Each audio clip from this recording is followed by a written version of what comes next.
We had some real windy days, so that usually means that everybody's shade cloth is messed up. They break or tear or something. It was making the bees pretty mad. So I'm suiting up and getting out there to undo it. I was at least able to do a check to make sure bees were going in and out of each of the hives. Then I drove over to the mesquite to check these bees, and it looked like it had started to move the lid on one of them. We also need to put concrete in these posts really bad because they just moved in. Hagrid's shade is folded off to the side over there. It ripped that off. We actually had 2 shades on one post, this one right here, and it ripped that from the ground, so I'm gonna have to reset that. I love this system, but that bucket fueling all of these pet cups with water is annoying. It leaks all the time. I have them in that pen too, and just had to rig this up and move all the quail over because those pet cups will overflow and get their litter in the pan below them nasty, and it'll leak down. It actually went under the wall into my shop. I put this board on top just to hold the weight of the water because the mesh either on top or bottom can't really hold that, so I had the supports hold it instead. You're an idiot. Stop it, PETA. No. Get away from it. Let me see. Stop. See, you got all blue.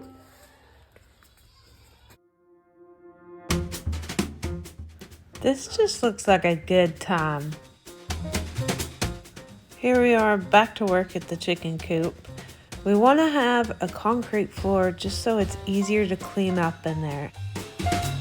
I'd like to have pretty fine shavings so that I can just sieve out the poop and not have to replace the shavings every time. Notice the water hose hooked up to this machine. It's a mud mixer. So it has this little rail that you break the bags open on, and then it mixes with the water, and you can control the consistency here.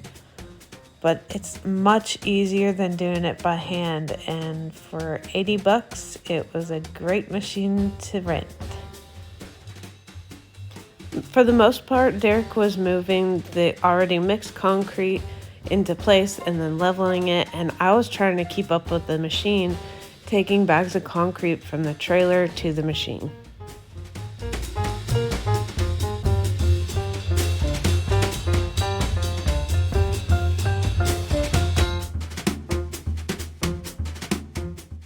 It actually only took us an hour to pour this. I thought it was going to be an all-day affair.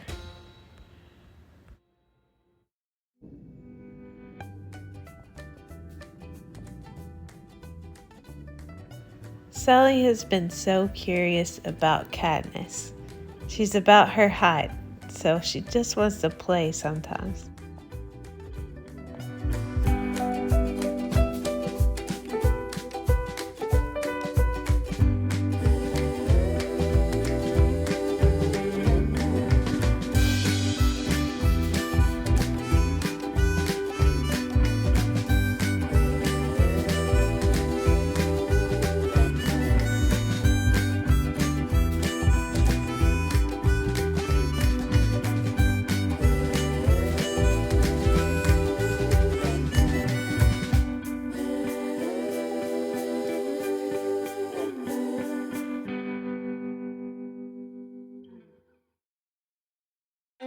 Gwen is due to have piglets on November 4th, and as I'm speaking, it's November 3rd, but this was in October. I have this horse fencing, and the piglets, last time we thought having cattle panels and hog panels would keep all the piglets in. We didn't realize how small they were going to actually be. So I had this leftover horse fencing, and I rolled it out, ended up having to cut it in half to make it fit around her whole pen.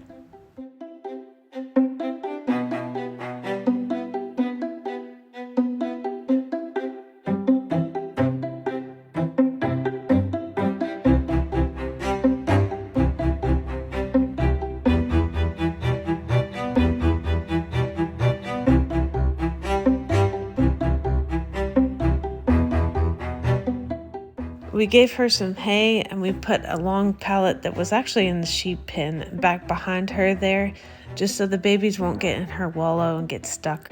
This A-frame is designed so that if she flops over, her back will hit the side and the babies can escape in the corners. That way nobody gets smushed. Gwen had 4 healthy babies. She did it all by herself, and we just came to the farm and they were there. That's my favorite kind of birth at the farm. She had 3 boys and 1 girl. We will do evaluations to make sure these babies meet the standards of the IPP breed, and if the girl does, then she will stay as our little Hermione.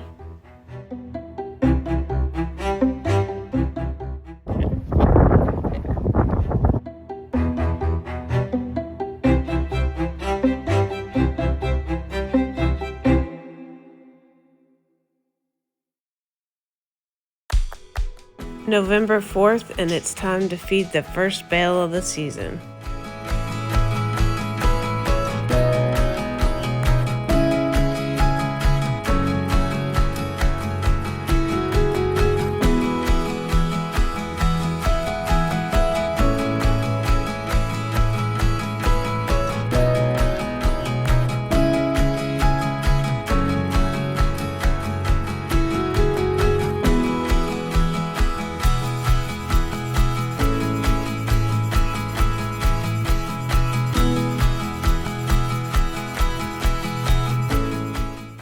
Notice how they part the ways for Peppermint Patty.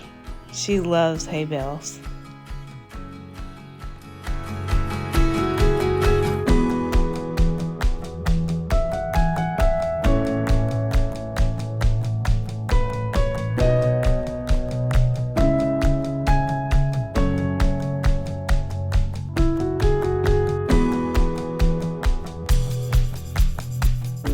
I'll just show you a portion of the garden since it bores Griffin. I'm almost done with this pathway. There's that. In the in-ground portion in rows, I have spinach and 3 rows of carrots, which are finally starting to come up. The first row over here is onions. My neighbor found that in his garden when he was tilling right before fall.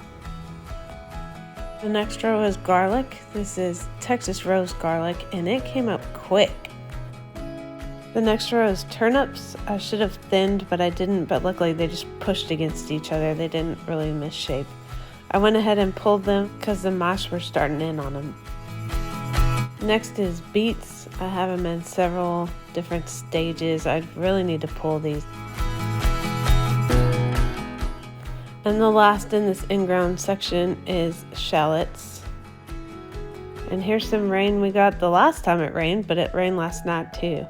Here's one of my maples in all its fall beauty. I got this from my aunt and uncle. Our neighbor got a freeze dryer and asked to put it in our kitchen so it would be a little more sanitary than his barn.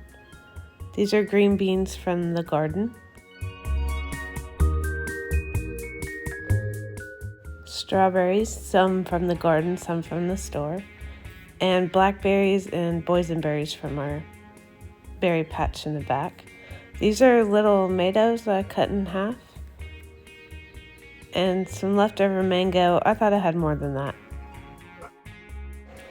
The purpose of the freeze dryer is to preserve food and make them shelf stable. We can also just take these bags of food on the mountain when we go to hunt, and it tastes a lot better than what you can buy. These were just amazing that they were like styrofoam. They were a little sticky, but everything was so light. And I almost finished all those strawberries. They were so good. I guess I didn't record it, but you can put these in a Mylar bag with oxygen absorbers, and then when you want to use them, you just put them in a little bit of water and they rehydrate. More on this freeze dryer in the next video.